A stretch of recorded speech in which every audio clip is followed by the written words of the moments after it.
ಶುದ್ಧ ನಿಲುವು, ನೇರ ನುಡಿ, ನೇರ ನಡೆ. ಬಸವಣ್ಣನವರ ಮಾತಿನಂತೆ ನ್ಯಾಯನಿಷ್ಠುರಿ, ದಾಕ್ಷಿಣ್ಯಪರರಲ್ಲ.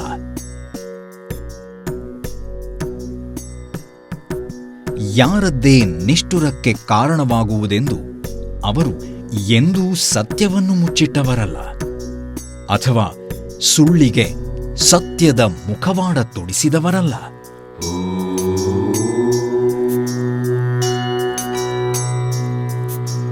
ಮುಖವಾಡ ಇಲ್ಲದ ಬದುಕು ನಿಜವಾದ ದೇವರ ಧ್ಯಾನ.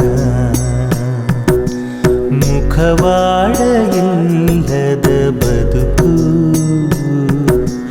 ನಿಜವಾದ ದೇವರ ಧ್ಯಾನ.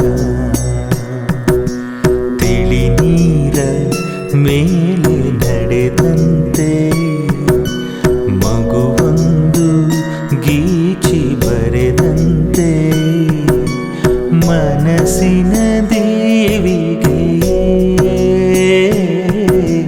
ಬೆಳಕಿನ ಮೂಲ. ಮುಖವಾಡ ಇಲ್ಲದ ಬದುಕು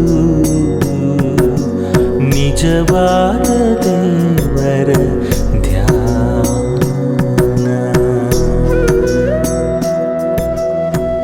ಯಾವುದೇ ವ್ಯಕ್ತಿಯ ವ್ಯಕ್ತಿತ್ವ ಹೀಗೆ ರೂಪುಗೊಳ್ಳಬೇಕಾದರೆ ಅವರ ಸಾಧನೆಯಷ್ಟೇ ಮುಖ್ಯವಾಗುವುದು ಅವರು ಬದುಕಿನಲ್ಲಿ ಆಯ್ದುಕೊಂಡ ಸವಾಲುಗಳು ಮತ್ತು ಅದನ್ನು ಅವರು ಎದುರಿಸಿದ ಬಗೆ.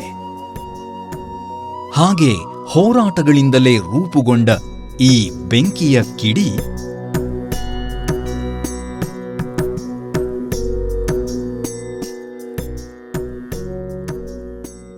ಅವ್ರದ್ದು ಜನ್ಮತಃ ಬಳ್ಳಾರಿಯವರು, ಹಾಗಾಗಿ ಅದು ಹಿಂದಿನ ಮದ್ರಾಸ್ ಪ್ರಾಂತ್ಯಕ್ಕೆ ಸೇರಿತ್ತು. ಅದನ್ನು ಕರ್ನಾಟಕಕ್ಕೆ ಸೇರಿಸಬೇಕು ಅಂತ ಮೊದಲನೇ ಹೋರಾಟ ಅವ್ರದ್ದು. ಆಮೇಲೆ ಅಖಂಡ ಕರ್ನಾಟಕದ ಹೋರಾಟ. ಒಂದು ದಶಕದ ಕಾಲ ನಿರಂತರವಾಗಿ ಏಕೀಕರಣದ ಹೋರಾಟದ ಕಿಚ್ಚು ಆರದಂತೆ ನೋಡ್ಕೊಂತ ಬಂದಾದ ಅಂದಿನ ಅವಾಗೇನು ಬಳ್ಳಾರಿನಲ್ಲಿ ಧುರೀಣರಿದ್ರಲ್ಲ ಅವ್ರಿಗೆಲ್ಲರಿಗೂ ಸಲ್ಲುತ್ತದೆ. ಅದಕ್ಕೆ ಬ್ರೇನ್ ಬಿಹೈಂಡ್ ಇದೆ ಅಂತ ಹೇಳ್ತಾರಲ್ಲ ಚನ್ನಬಸಪ್ಪನವರು. ದಾವಣಗೆರೆಯಲ್ಲಿ ಈ ಏಕೀಕರಣಕ್ಕೆ ಸಂಬಂಧಪಟ್ಟಾಗೆ ಹೋರಾಟ ನಡೆದಾಗ ಸಾಧ್ಯವಾದರೆ ಮೈಸೂರು ಸಂಸ್ಥಾನವನ್ನು ಸೇರಿಸಿಕೊಂಡು, ಇಲ್ಲವಾದರೆ ಮೈಸೂರು ಸಂಸ್ಥಾನವನ್ನು ಹೊರತುಪಡಿಸಿ ಕರ್ನಾಟಕ ಏಕೀಕರಣ ಆಗಬೇಕು. ಅದನ್ನು ಪ್ರಬಲವಾಗಿ ಪ್ರತಿಭಟಿಸಿದವರು ಕೋಚೆ. ಇಲ್ಲ, ಮೈಸೂರನ್ನು ಸೇರಿಸ್ಕೊಂಡೇ ಆಗಬೇಕು. ಸೊ ಹಾಗಾಗಿ ಮೈಸೂರು ಸಂಸ್ಥಾನವೂ ಸೇರ್ಕೋಬೇಕಾಯಿತು.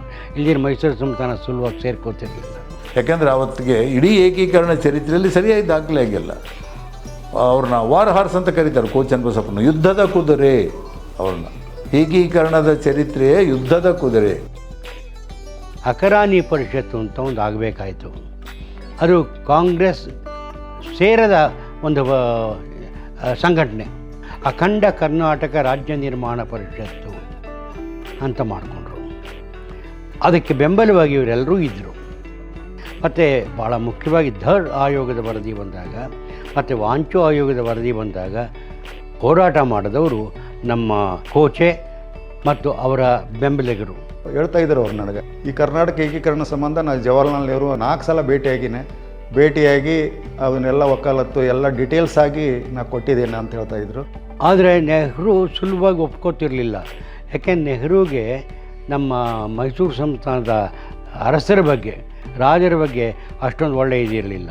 ಒಂದು ದಿವಸ ವಾಕಿಂಗ್ ಟೈಮಲ್ಲಿ ನೆಹರು ಅವ್ರನ್ನ ಭೇಟಿ ಮಾಡಿದಾಗ ವಾಟ್ ಫಾರ್ ಯು ಕಮ್ ಅಂದ್ರಂಥವ್ರು. It's Karnataka, don't talk about Karnataka, just a minute sir.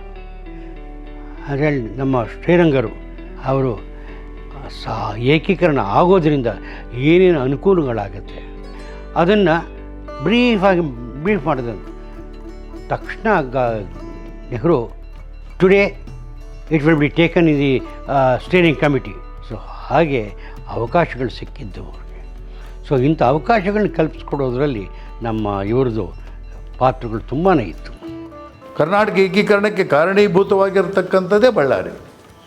ಅದಕ್ಕೆ ಯಾಕೆ ಹೇಳ್ತಾ ಇದ್ದೀನಂದ್ರೆ 1956ರಲ್ಲಿ ಏಕೀಕರಣ ಆಗುತ್ತೆ. ಅದಕ್ಕಿಂತ ಪೂರ್ವದಲ್ಲಿ 1953 ಅಕ್ಟೋಬರ್ 1ನೇ ತಾರೀಕೆ ಬಳ್ಳಾರಿ ಮೈಸೂರಿಗೆ ವಿಲೀನ ಆಗ್ತದೆ. ಗಡಿ ಭಾಗದಲ್ಲಿದ್ದಂಥ ಹಳ್ಳಿಗಳು ಕನ್ನಡ ಎಷ್ಟು ಜನ ಮಾತಾಡ್ತಾರೆ, ಕನ್ನಡ ಏನು ಮಾಡ್ತಾರೆ ಅನ್ನೋದು ಅದನ್ನೆಲ್ಲ ಸರ್ವೆ ಮಾಡಿ ಒಂದು ಬೃಹತ್ ಪ್ರಮಾಣದ ಒಂದು ರಿಪೋರ್ಟನ್ನು ಸಲ್ಲಿಸಿದರು.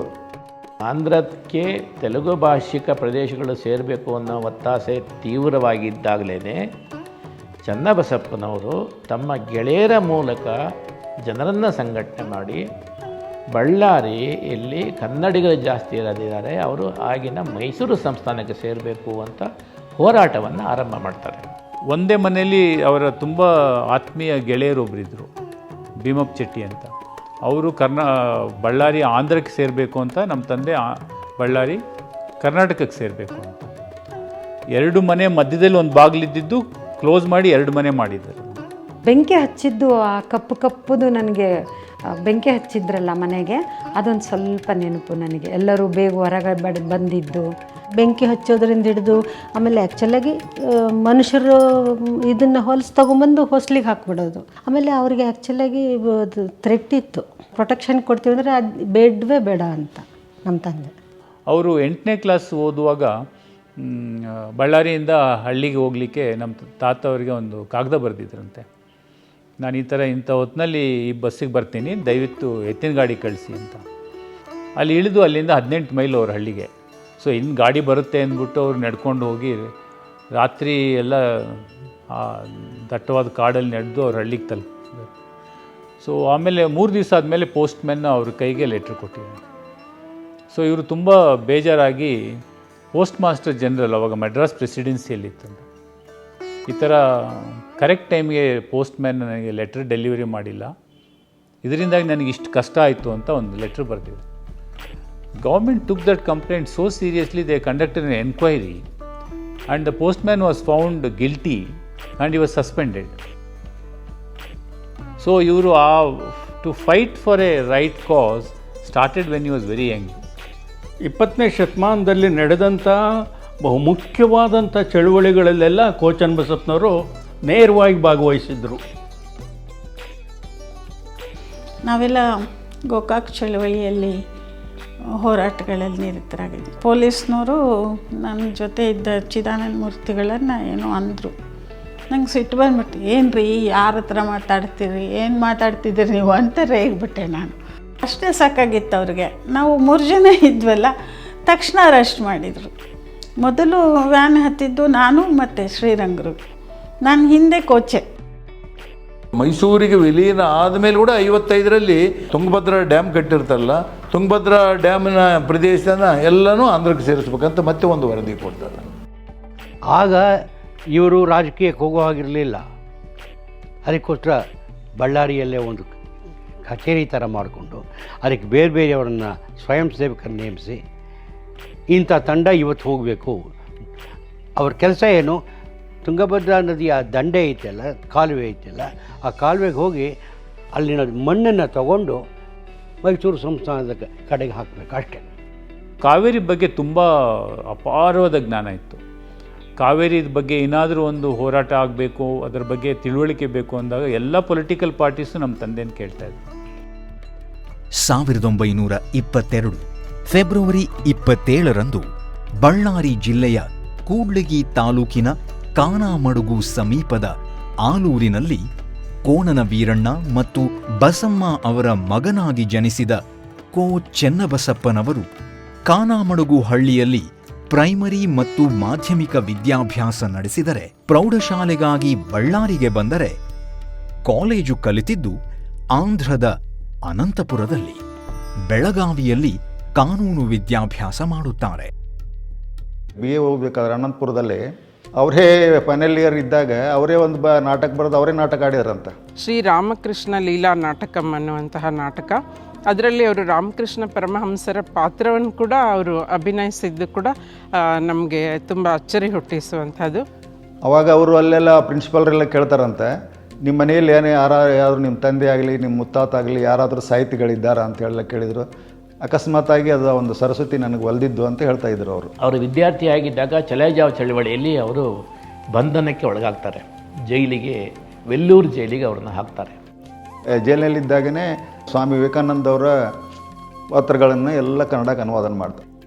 ಸ್ವತಂತ್ರವಾಗಿಯೇ ಬದುಕಬೇಕು ಅನ್ನೋ ಒಂದು ಭಾವನೆ ಬಲವಾಗಿರ್ತದೆ. ಹಾಗಾಗಿ ಅವರು ಪದವಿ ಮಾಡಿದ ನಂತರ ಕೂಡ ಆಗಿನ ಸರ್ಕಾರದಲ್ಲಿ ಅವರಿಗೆ ಉದ್ಯೋಗದ ಭರವಸೆಯನ್ನು ಕೊಟ್ಟರೂ ಕೂಡ ಅವರು ಉದ್ಯೋಗ ತಗೊಳ್ಳೋಕ್ಕೆ ಹೋಗಲ್ಲ. ನಂತರ ಮದ್ರಾಸ್ ಸರ್ಕಾರ ಅವರಿಗೆ ಸ್ವಾತಂತ್ರ್ಯ ಹೋರಾಟದಲ್ಲಿ ಪಾಲ್ಗೊಂಡಿದ್ದಕ್ಕಾಗಿ ಭೂಮಿಯನ್ನು ಕೊಡೋದಕ್ಕೆ ಬಂದಾಗ ಅವ್ರು ನಿರಾಕರಿಸ್ತಾರೆ. ಹಾಗೆಯೇ ಸ್ವಾತಂತ್ರ್ಯ ಹೋರಾಟಗಾರರಿಗೆ ನೀಡುವಂತಹ ಮಾಸಾಶನವನ್ನು ನಿರಾಕರಿಸ್ತಾರೆ. ಅದು ನಾನೊಬ್ಬ ಭಾರತೀಯನಾಗಿ ನನ್ನ ಕರ್ತವ್ಯ ಮತ್ತು ನನ್ನ ಜವಾಬ್ದಾರಿಯಾಗಿತ್ತು. ಅದಕ್ಕಾಗಿ ನನ್ನ ಮಾಸಾಶನವನ್ನು ಖಂಡಿತ ನಾನು ಸ್ವೀಕರಿಸೋದಿಲ್ಲ ಅನ್ನೋ ಮಾತನ್ನು ಹೇಳ್ತಾರೆ. ಕೋ ಚೆನ್ನಬಸಪ್ಪನವರಲ್ಲಿ ನಿರಂತರವಾಗಿ ತೆರೆದಿರುತ್ತಿದ್ದ ತಾಯಿಯ ಕಣ್ಣು ಮತ್ತು ಹೋರಾಟದ ಛಲ ಎರಡೂ ಇತ್ತು. ಆ ಕಾರಣದಿಂದಲೇ ಅವರು 1948ರಲ್ಲಿ ರೈತ ಪತ್ರಿಕೆ ಪ್ರಾರಂಭಿಸಿದರು. ನಮ್ಮ ತಂದೆ ಅದಕ್ಕೆ ಎಡಿಟರ್ ಇದ್ರು, ದೇವ್ರ ಮನೆ ಶಿವಾನಂದಪ್ಪ ಅಂತ. ದೇಶಿ ಅನ್ನೋ ಪೆನ್ ನೇಮಲ್ಲಿ ನಮ್ಮಪ್ಪ ಬರೀತಾ ಇದ್ರು. ಇಡೀ ಏಕೀಕರಣದ ಹೋರಾಟದಲ್ಲಿ ಬಲಿದಾನ ಆಗಿದ್ದಂದ್ರೆ ಒಬ್ಬರೇ ಒಬ್ಬರು, ಅವರು ಪೈಲ್ವಾನ್ ಪಿಂಜಾರ್ ರಂಜಾನ್ ಸಾಬ್ ಅಂತ. ಅದರ ರೆಕಾರ್ಡ್ ನಮಗೆ ಸಿಕ್ಕಿದ್ದು ರೈತ ಪತ್ರಿಕೆಯಲ್ಲಿ ಮಾತ್ರ. ಇನ್ಯಾವ ಪತ್ರಿಕೆಯಲ್ಲೂ ಇನ್ನೆಲ್ಲೂ ಆ ವಿಷಯವೇ ಇಲ್ಲ. ರೈತರಿಗೆ ಅದು ಒಂದು ಜೀವಾಳ ತರಹ ಇತ್ತು. ಬರೀ ರೈತ ಪತ್ರಿಕೆ ಅಂದರೆ ಅವತ್ತಿನ ವಿದ್ಯಮಾನಗಳೆಲ್ಲ ಇರ್ತಿದ್ವು. ರೈತರ ಮೇಲಿನ ಪ್ರೀತಿಗೆ ಕೃಷಿಕನ ಮಗನಾಗಿ ಅವರ ಹೆಸರಿಟ್ಟರು. ಅದರಲ್ಲಿ ಒಂದು ಕಾಲಮ್ ಇತ್ತು, ದೊರೆತನಕ ದೂರು ಅಂತ. ಸೊ ಯಾರದರಲ್ಲಿ ಕಂಪ್ಲೇಂಟ್ ಬರೆದ್ರೂ ಅದು ದೊರೆತನಕ ಹೋಗಿ ಮಾಡ್ತಾಯಿದ್ರು. ನಿಜವಾಗ್ಲೂ ಇವತ್ತು ನಾವು ಅದನ್ನು ಹೋಲಿಕೆ ಮಾಡೋದಕ್ಕೆ ಯಾವ ಪತ್ರಿಕೆನೂ ಹೇಳೋಕ್ಕಾಗಲ್ಲ. ಪತ್ರಿಕೆ ಮತ್ತು ವಕೀಲಿ ಎರಡನ್ನೂ ನಡೆಸ್ಕೊಂಡು ಬಹಳ ಜನಪ್ರಿಯ ವಕೀಲರಾಗ್ತಾರೆ. ಅಲ್ಲಿ ಬಡವರ ವಕೀಲರು ಅನ್ನೋ ರೀತಿಯಲ್ಲಿ ಆ ಹೆಸರು ಅವರಿಗೆ ಆ ಸಂದರ್ಭದಲ್ಲಿ ಆಗ್ತದೆ. ಅದಾದಮೇಲೆ 62ಕ್ಕೆ ಅವರ ವೃತ್ತಿ ನಿಷ್ಠೆಯನ್ನು ಪರಿಗಣಿಸಿದ ಅಂದಿನ ಸರ್ಕಾರದ ಪರವಾಗಿ ನೀವು ಇರಬೇಕು ಅಂತೇಳಿ ಅವರನ್ನು ಪಬ್ಲಿಕ್ ಪ್ರಾಸಿಕ್ಯೂಟರಾಗಿ ನೇಮಕ ಮಾಡ್ತದೆ. ಆ ಸಂದರ್ಭದಲ್ಲಿ ಅವರ ಪರ್ಫಾರ್ಮೆನ್ಸು ಅದನ್ನು ಗಮನಿಸಿ 65ರಲ್ಲಿ ಜಿಲ್ಲಾ ನ್ಯಾಯಾಧೀಶರಾಗಿ ಅವರನ್ನು ಬಡ್ತಿ ಕೊಟ್ಟು ತಗೊಳ್ತದೆ. ನೋಡಿ, ಸಾಕಷ್ಟು ಜನಸಾಮಾನ್ಯರ ವ್ಯವಸ್ಥೆಗಳಲ್ಲಿ, ಕನ್ನಡ ಪರ ಹೋರಾಟದಲ್ಲಿ, ಗಡಿ ವಿವಾದದ ವ್ಯವಸ್ಥೆಗಳಲ್ಲಿ ಎಲ್ಲದರಲ್ಲೂ ಬಹಳ ಸಕ್ರಿಯವಾಗಿದ್ದವರು ನ್ಯಾಯಮೂರ್ತಿಗಳಾಗ್ತಿದ್ದಾಗೆ ಅವುಗಳಿಂದ ಎಲ್ಲ ದೂರ ಕಾಪಾಡಿಕೊಂಡ್ರು. ಯಾಕೆ ಅಂತಂದರೆ ನ್ಯಾಯಮೂರ್ತಿ ಮೊಟ್ಟ ಮೊದಲು ನಿರ್ಲಿಪ್ತನಾಗಿರಬೇಕು. ಎಷ್ಟರ ಮಟ್ಟಿಗೆ ವೃತ್ತಿಬದ್ಧತೆ ಇದ್ದವರು, ದಯಾ ದಾಕ್ಷಿಣ್ಯ ಇಲ್ದಿರ, ಯಾರ ಪರವಾಗೂ ಇಲ್ದಿರ ನಿರ್ದಾಕ್ಷಿಣ್ಯವಾಗಿ ತೀರ್ಪು ಕೊಡ್ತಿದ್ರು. ಅವ್ರ ಗೌರವ ಎಷ್ಟು ಕೊಡಬೇಕೋ ಅಷ್ಟು ಕೊಡ್ತಿದ್ರೆ ಹೊರತು ಸೈಕೋಫ್ಯಾಂಟಾಗಿ ಯಾವತ್ತೂ ನ್ಯಾಯಾಧೀಶರಾಗಿದ್ದಾಗ ಉಚ್ಚ ನ್ಯಾಯಾಲಯದ ನ್ಯಾಯಾಧೀಶರಿಗೆ ಸೈಕೋಫ್ಯಾಂಟಾಗಿ ಕೆಲಸ ಮಾಡಿಲ್ಲ. ಸಂಚಾರಿ ಉಲ್ಲಂಘನೆಯ ಪ್ರಕರಣಗಳು ಬರ್ತಾವಲ್ಲ, ಪೆಟ್ಟಿ ಕೇಸಸ್, ಮೇ ಹಾಲ್ ಕೋರ್ಟಿಗೆ ಬರಬೇಕಾಗಿದ್ದ ಸಂದರ್ಭದಲ್ಲಿ ಮೊಬೈಲ್ ಕೋರ್ಟ್ ಅನ್ನುವ ಕಾನ್ಸೆಪ್ಟನ್ನು ಅವರು ಸರ್ಕಾರಕ್ಕೆ ಕೊಡ್ತಾರೆ. ಅದನ್ನು ಅಪ್ರೂವ್ ಮಾಡ್ತಾರೆ ಅದನ್ನು. ಸೊ ಅವ್ರ ಕಾಲದಲ್ಲಿ ಮೊಬೈಲ್ ಕೋರ್ಟ್ ಆರಂಭ ಆಗುತ್ತೆ. So one day he was walking down the stairs in High Court. Some strange guy stopped him and said, "Namaskara ಸಾಹೇಬ್ರೆ, ಏನಪ್ಪ ಯಾರು ನೀನು ಅಂತ. ನಾನೇ ಸಾಹೇಬ್ರೆ, ನನಗೆ ಆ ಕೂನಿ ಕೇಸಲ್ಲಿ ಫಾಸಿ ಶಿಕ್ಷೆ ಕೊಟ್ಟಿದ್ರಲ್ಲ, ಇಲ್ಲಿ ಖುಲಾಸೆ ಆಯಿತು ಹೈಕೋರ್ಟಲ್ಲಿ. ದೆನ್ ಐ ಬಿಲೀವ್ ಈ ಕ್ಯಾಶುವಲಿ ಆಸ್ಟ್, ಏನು ನನ್ನ ಮೇಲೆ ಏನಾದ್ರು ಬೇಜಾರ, ಸಿಟ್ಟ ನಿನಗೆ ಫಾಸಿ ಶಿಕ್ಷೆ? ಇಲ್ಲ ಸಾಹೇಬ್ರೆ, ನೀವು ಅವತ್ತೇನು ಸರಿ ಕಂಡ್ತೋ ಅದು ಮಾಡಿರಿ.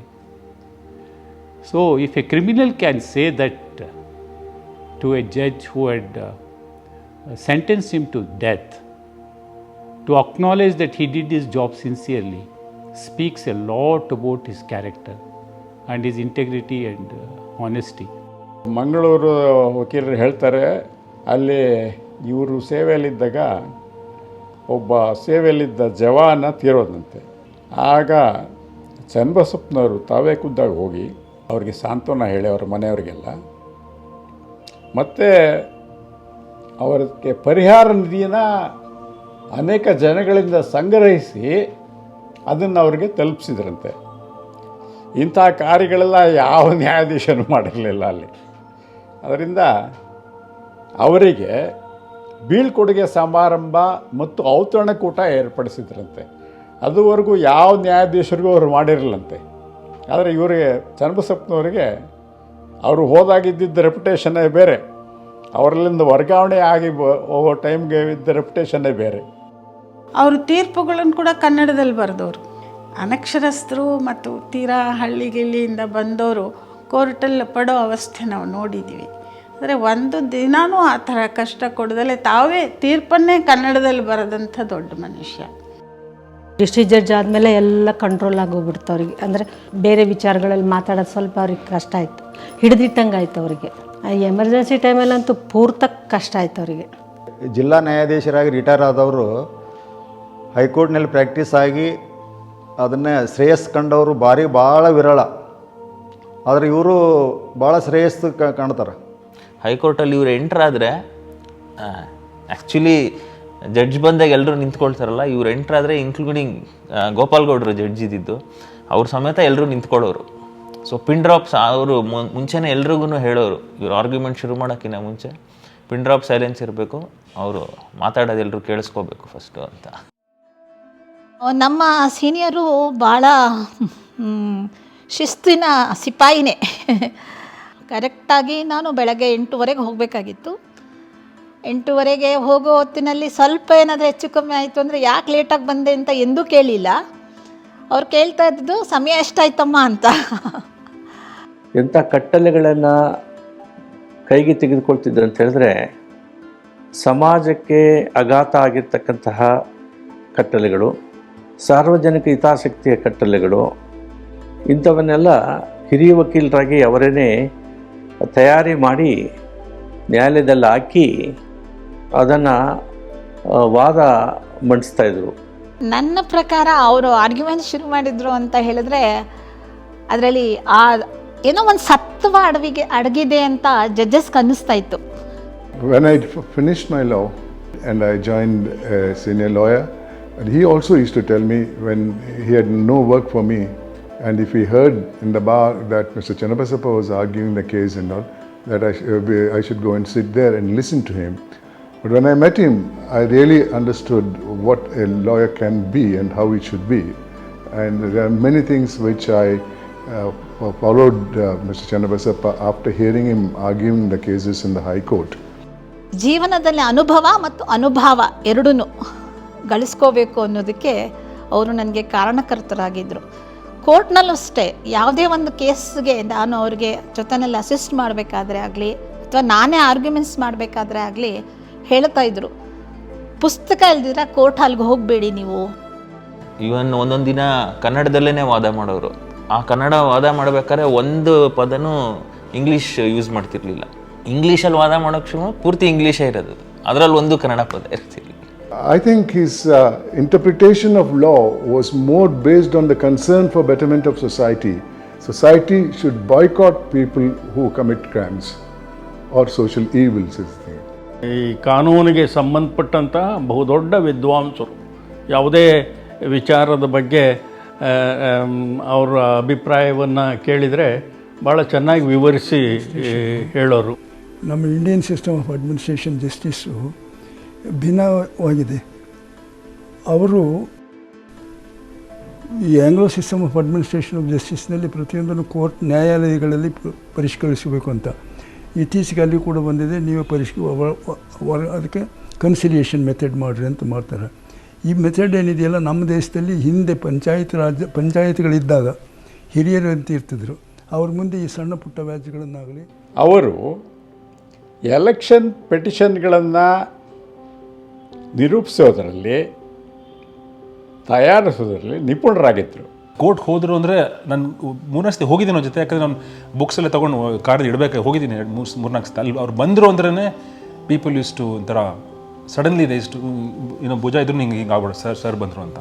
But I experience first hand when I went to court in his absence the respect that they gave me as coach's grandson. So then I realise the true are of ತಾತ. ವೃತ್ತಿಯಿಂದ ವಕೀಲರು, ನ್ಯಾಯಾಧೀಶರು, ಆದರೆ ಪ್ರವೃತ್ತಿಯಿಂದ ಬರಹಗಾರರು. ಒಂದು ವಿಶೇಷತೆ ಮತ್ತು ಹೆಮ್ಮೆ ಅಂದರೆ ಪಾಟೀಲ್ ಪುಟ್ಟಪ್ಪನವರೇ ಪ್ರೇರಣೆ. ಕೋ ಚನ್ನಬಸಪ್ಪನವರು ಸಾಹಿತಿಗಳಾಗಲಿಕ್ಕೆ ಅವರು ಬೆಂಬಿಡದೆ ಬೆನ್ನತ್ತಿ ಅವರಿಂದ ಪ್ರಪ್ರಥಮವಾಗಿ ಒಂದು ಕಥೆಯನ್ನು ಬರೆಸಿದರು. ಅವರು ಅವ್ರ ಜೊತೆ ಕುಂತು ಮಾತಾಡಬೇಕಾದ್ರೆ ಹೇಳ್ತಾಯಿದ್ರು, ನಾನು ವಕೀಲ ಆದೆ, ಡಿಸ್ಟ್ರಿಕ್ಟ್ ಜಡ್ಜ್ ಆಗಿದೆ, ಅದನ್ನ ಎಲ್ಲ ಜನ ಮರ್ತು ಹೋಗ್ಬಿಡ್ತಾರೆ, ಏನಾದರೂ ನಾನು ಬದುಕಿದ್ರೆ ನನ್ನ ಸಾಹಿತ್ಯದಿಂದ ಮಾತ್ರ ಬದುಕಿರುತ್ತೇನೆ ಅಂತೇಳಿ. ಅವರ ಎಲ್ಲ ಕೃತಿಗಳಲ್ಲಿ, ಅವರ ಬರಹಗಳಲ್ಲಿ ನಾವು ಕಾಣತಕ್ಕಂಥ ಒಂದು ಅಂತರ್ವಾಹಿನಿ ಅಂದರೆ ಅವರು ನಮ್ಮ ನಾಡಿನಲ್ಲಿ ಆಗ್ತಾ ಇರುವಂತಹ ಅಸಂಗತಿಗಳ ಬಗ್ಗೆ, ಅಸಂಬದ್ಧತೆಗಳ ಬಗ್ಗೆ, ಅನ್ಯಾಯಗಳ ಬಗ್ಗೆ ಅವರಿಗಿದ್ದಂಥ ಕ್ರೋಧ. ಒಂದ್ಸಲ ಫಾರಿನ್ಗೆ ಹೋಗ್ತಾರೆ, ಅಮೇರಿಕಾಗೆ, ಅದ್ರ ಬಗ್ಗೆನೂ ಬರೀತಾರೆ ಒಂದು ಪುಸ್ತಕ. ನಮ್ಗೆ ಗೊತ್ತಿಲ್ಲದೆ ಇರೋ ಎಷ್ಟು ವಿಷಯಗಳು ಅದರ ಆ ಶಬ್ದಾರ್ಥಗಳ ಜೊತೆಯಲ್ಲಿ. ಅಬ್ರಹಾಂ ಲಿಂಕನ್ ಬಗ್ಗೆ ಎಷ್ಟು ಬರೀತಾರೆ ಅದರಲ್ಲಿ, ಆ ಪ್ರವಾಸ ಕಥನ. ಇದುವರೆಗೆ ಯಾರು ಬರೆದಿದ್ದಾರೆ ಹೇಳಿ ಪ್ರವಾಸ ಕಥನದಲ್ಲಿ ಇವೆಲ್ಲ? ಅವರ ಮನೆ ಮತ್ತು ನ್ಯಾಯಾಲಯ, ಒಬ್ಬ ನ್ಯಾಯವಾದಿಯಾಗಿ ಅದನ್ನು ಬಿಟ್ಟರೆ ಅವ್ರ ಮೂರನೇ ಕ್ಷೇತ್ರನೇ ನಮ್ಮ ನವ ಕರ್ನಾಟಕ. ಸೊ ಇಂಥ ಸಂದರ್ಭದಲ್ಲಿ ಅವರು ಒಂದು ಮಹತ್ವಾಕಾಂಕ್ಷಿಯಾಗಿರ್ತಕ್ಕಂಥ ಕಾದಂಬರಿಯನ್ನು ಬರೆದರು. ಬೇಡಿ ಕಳಚಿತು, ದೇಶ ಒಡೆಯಿತು. ಸ್ವಾತಂತ್ರ್ಯ ಆಂದೋಲನವನ್ನು ಭಿನ್ನ ರೀತಿಯಲ್ಲಿ ನೋಡೋದು ಅಂತ ಅವರ ಆಲೋಚನೆ. ಒಂದು ರೀತಿಯಲ್ಲಿ ಸ್ವಾತಂತ್ರ್ಯ ಚಳವಳಿಯ ಇತಿಹಾಸವನ್ನೇ ಕರ್ನಾಟಕದ ಭಿತ್ತಿಯಲ್ಲಿ ಅದು ಪುನರ್ರಚಿಸುವಂತಹ ಒಂದು ಮಹಾನ್ ಕಾದಂಬರಿ. ಮತ್ತು ರಾಷ್ಟ್ರಕವಿ GS ಶಿವರುದ್ರಪ್ಪನವರು ಈ ಕೃತಿಯ ಬಗ್ಗೆ ಸ್ವಾತಂತ್ರ್ಯ ಹೋರಾಟದ ಅಧಿಕೃತ ದಾಖಲೆ ನಮಗೇನಾದರೂ ಬೇಕು ಅಂತಿದ್ರೆ ಬೇಡಿ ಕಳಚಿತು, ದೇಶ ಒಡೆಯಿತು ಅನ್ನುವಂತಹ ಕಾದಂಬರಿಯನ್ನು ಪ್ರತಿಯೊಬ್ಬರು ಓದಲೇಬೇಕು ಅಂತ ಹೇಳ್ತಾ ಇದ್ರು ಅನ್ನೋದನ್ನು ಕೂಡ ಕೋಚೆ ಅವರು ನೆನಪಿಸ್ಕೊಳ್ತಾ ಇದ್ರು. ಆದರೆ ನಮಗೇನು ಬೇಸರದ ಸಂಗತಿ ಅಂದರೆ ಅದಕ್ಕೆ ಸಿಗಬೇಕಾದಂತಹ ಒಂದು ಮನ್ನಣೆ ಸಿಗಲಿಲ್ಲ. ನಮ್ಮ ನಿರೀಕ್ಷೆ ಇತ್ತು ಅದಕ್ಕೆ ನಿಜವಾಗಿಯೂ ಕೇಂದ್ರ ಸಾಹಿತ್ಯ ಅಕಾಡೆಮಿ ಪ್ರಶಸ್ತಿ ಬರುತ್ತೆ ಅಂತೇಳಿ. ಬಟ್ ಆ ಒಂದು ಪ್ರಶಸ್ತಿ ಬಂದಿಲ್ಲವಲ್ಲ ಅಂತ ಹೇಳುವಂಥ ಕೊರಗು ನಮಗೆ ಇವತ್ತಿಗೂ ಕಾಡ್ತಾ ಇದೆ. ಯಾಕಂದರೆ ಅಷ್ಟೊಂದು ಯೋಗ್ಯವಾದಂತಹ ಕೃತ್ಯ ಅದು. ನನಗೆ ಆಶ್ಚರ್ಯ ಆಗೋದು ಅಂದರೆ, ನಾವೆಲ್ಲ ಸಾಹಿತ್ಯದ ವಿದ್ಯಾರ್ಥಿಗಳು, ಕುವೆಂಪು ಬಗ್ಗೆ ಒಂದು ಪ್ರೀತಿ ಇರೋದು ಸಹಜ. ಆದರೆ ಕೋಚೆಯವರು ಸಾಹಿತ್ಯದ ವಿದ್ಯಾರ್ಥಿನೇ ಆಗಿರಲಿಲ್ಲ. ಆದರೆ ಅವರು ಎಷ್ಟು ಓದ್ಕೊಂಡಿದ್ರು ಅಂತೇಳಿ, ಅವರು ಕುವೆಂಪುನ ಪರಮ ಭಕ್ತರು, ಮೇಲಿಂದ ಕೆಳವರೆಗೂ ಓದ್ಕೊಂಡಿದ್ರು ಅವರು. ಜೊತೆಗೆ ಹರಿಹರ ರಾಘವಾಂಕನ್ ಕೂಡ ಅವರು ಓದ್ಕೊಂಡಿದ್ರು. ಒಬ್ಬ ರಸಗ್ರಹಣ ವಿಮರ್ಶಕರಾಗಿ ನಾನು ನೆನಪಿಸ್ಕೊಳ್ತೀನಿ. ಯಾಕೆಂದರೆ ನನಗೆ ಕಾವ್ಯ ಕ್ಷೇತ್ರದೊಳಗೆ ಕುವೆಂಪು ದೊಡ್ಡ ಆದರ್ಶ. ರಾಮಾಯಣ ದರ್ಶನಕ್ಕೆ ಇವರು ಬರೆದಿರ್ತಕ್ಕಂಥ ವಿಮರ್ಶೆ ಇದೆಯಲ್ಲ, ಅದನ್ನು ಓದಿದ ಮೇಲೆ ನನಗೆ ಕೋಚೆಯವ್ರ ಬಗ್ಗೆನೂ ಕೂಡ ದೊಡ್ಡ ಗೌರವ ಬಂತು. ಯಾವ ಶಕ್ತಿ ನನ್ನಿಂದ ರಾಮಾಯಣ ದರ್ಶನವನ್ನು ರಚನೆ ಮಾಡಲಿಕ್ಕೆ ಕಾರಣ ಆಯಿತೋ ಅದೇ ಶಕ್ತಿ ನಿಮ್ಮಿಂದ ಈ ಸಮೀಕ್ಷೆಯನ್ನು ಬರೆಸಿದೆ. ಎಲ್ಲಿಯವರೆಗೆ ರಾಮಾಯಣ ದರ್ಶನಂ ಜಗತ್ತಿನಲ್ಲಿ ಇರುತ್ತದೆಯೋ ಅಲ್ಲಿಯವರೆಗೂ ನಿಮ್ಮ ಈ ಮಹಾಕಾವ್ಯ ಸಮೀಕ್ಷೆ ಇರ್ತದೆ ಅಂಥೇಳಿ ಕುವೆಂಪು ಅವರು ಹಾರೈಸ್ತಾರೆ. ಅಪ್ಪಾಜಿ ಆಸ್ಪತ್ರೆಯಲ್ಲಿದ್ದರು. ಅವಾಗ ಸುಮಾರು ಜನ ನೋಡೋಕ್ಕೆ ಬರ್ತಾಯಿದ್ರು. ಹಾಗೆ ಎಸ್ ಸಿದ್ದರಾಮಯ್ಯ ಅವರೆಲ್ಲ ಬಂದರು. ನಾನು ಹೇಳಿದೆ ಅವ್ರಿಗೆ, ಅಪ್ಪಾಜಿ ಇವರೆಲ್ಲ ಬಂದಿದ್ದಾರೆ ಅಂತ. ಅಷ್ಟೊತ್ತಿಗಾಗಲೇ ಅವ್ರಿಗೆ ಸ್ವಲ್ಪ ಚೆನ್ನಾಗಿ ಮಾತಾಡ್ತಿದ್ರು. ಆದರೆ ಒಂದೊಂದು ಗಳಿಗೆ ಎಲ್ಲ ಮಾತಾಡಿ ಎಲ್ಲ ಆದಮೇಲೆ ಎಲ್ಲ ಚೆನ್ನಾಗಿ ಮಾತಾಡಿದ್ರು ಅವ್ರ ಜೊತೆಗೆ. ಅವ್ರು ಹೊರಟಾಗ ಮತ್ತೆ ನನಗೆ ಹೇಳಿದ್ರು, ಕರಿ ಅವರನ್ನು ಇಲ್ಲಿ ಕರೆದೆ. ಕೊನೆಯ ಕ್ಷಣದೊಳಗೆ ಅವರಲ್ಲಿ ಬಂದ ಆ ಮಾತುಗಳು ಒಂದು ದಿವ್ಯತ್ವವನ್ನು ಕೊಟ್ಟಂಥ ಮಾತುಗಳು. ಅವ್ರು ಹೇಳಿದ್ದೇನು, ಪಕ್ಕದ ಕೊಠಡಿನಲ್ಲಿ ಕುವೆಂಪು ಇದ್ದಾರೆ, ಅವ್ರನ್ನ ಹೋಗಿ ನೀವು ಮಾತನಾಡಿಸ್ಕೊಂಡು ಹೋಗಬೇಕು, ಅಲ್ಲೇ ಇದ್ದಾರೆ ಹೋಗಿ ಅಂತಂದರು. ನನಗೆ ಒಂದು ರೀತಿ ಸಡನ್ ಶಾಕ್ ಆಯಿತು. ಥಟ್ನಿ ನನಗೆ ಅಲ್ಲಿ ನೆನಪಾಗಿದ್ದೇನು ಅಂದರೆ, ಗಯಟೆ ವಿಶ್ವಮಾನ್ಯ ಸಾಹಿತಿ, ಅವರ ಬದುಕಿನ ಕೊನೆಯ ದಿನಗಳಲ್ಲಿ ಅವರಿಗೆ ನೆನಪುಗಳು ಹೀಗೆ ಬರುವಂತೆ ಕೂತಿತ್ತವಲೇನೇನೆ.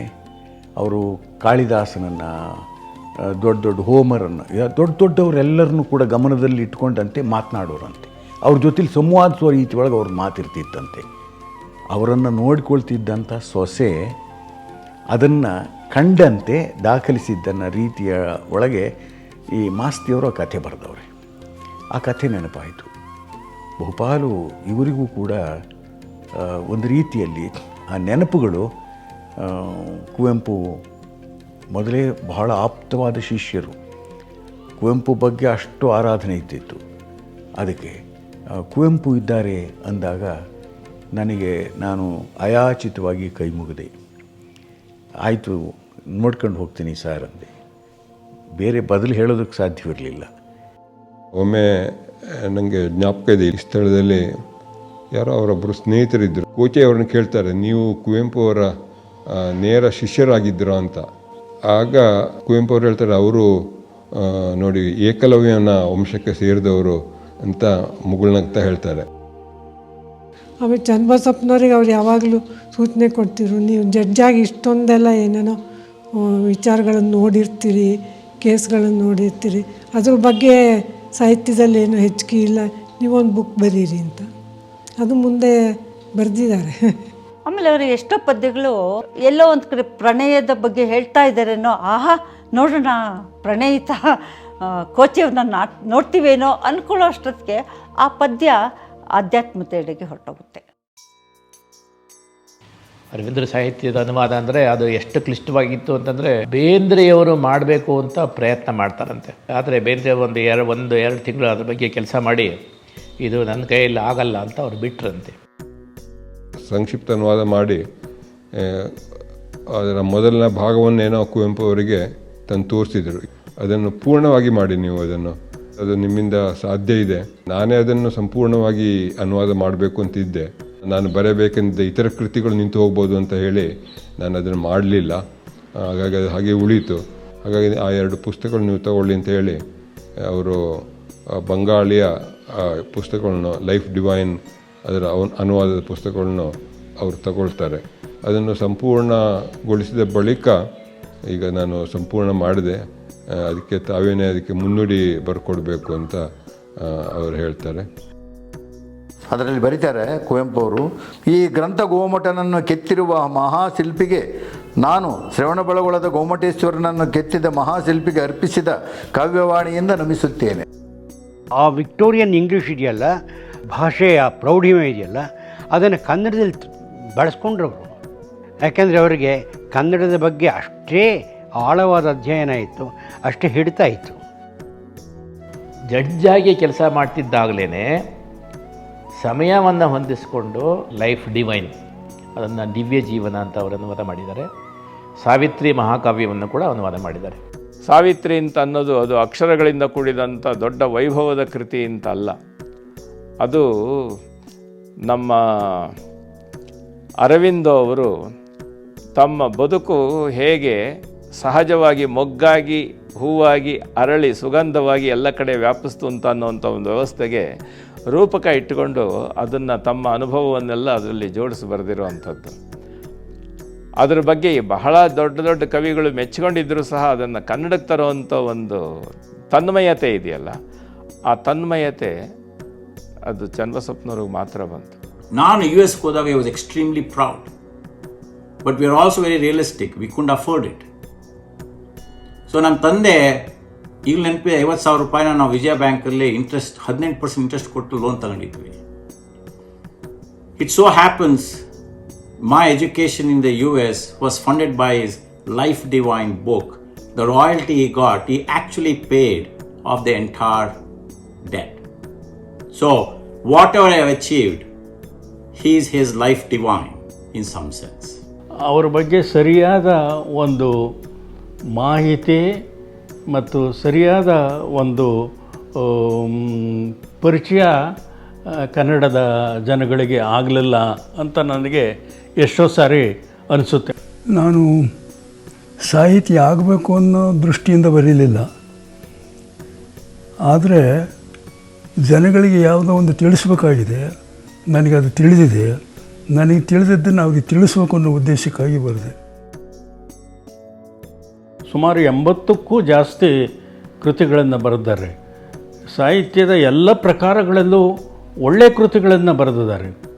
ಹಾಗಾಗಿಯೂ ಸಹ ಅವ್ರನ್ನ ಒಬ್ಬ ಬರಹಗಾರನಾಗಿ ಅವರಿಗೆ ಸಿಕ್ಕಬೇಕಾದಂತಹ ಮಾನ್ಯತೆ ಅವರಿಗೆ ಸಿಕ್ಕಲಿಲ್ಲ ಅಂತ ನನಗೆ ಅನಿಸುತ್ತೆ. ಸಾಮಾಜಿಕ ಮತ್ತು ವೈಯಕ್ತಿಕ ಬದುಕುಗಳ ನಡುವೆ ಸಮತೋಲನ ನಡೆಸುವುದು ನಿಜಕ್ಕೂ ಸವಾಲಿನ ಕೆಲಸ. ಆ ಸವಾಲನ್ನು ಯಶಸ್ವಿಯಾಗಿ ನಿಭಾಯಿಸಿದವರು ಇವರು. ಇವರ ಸಂತೃಪ್ತ ತುಂಬು ಕುಟುಂಬ ಅದಕ್ಕೆ ಸಾಕ್ಷಿ.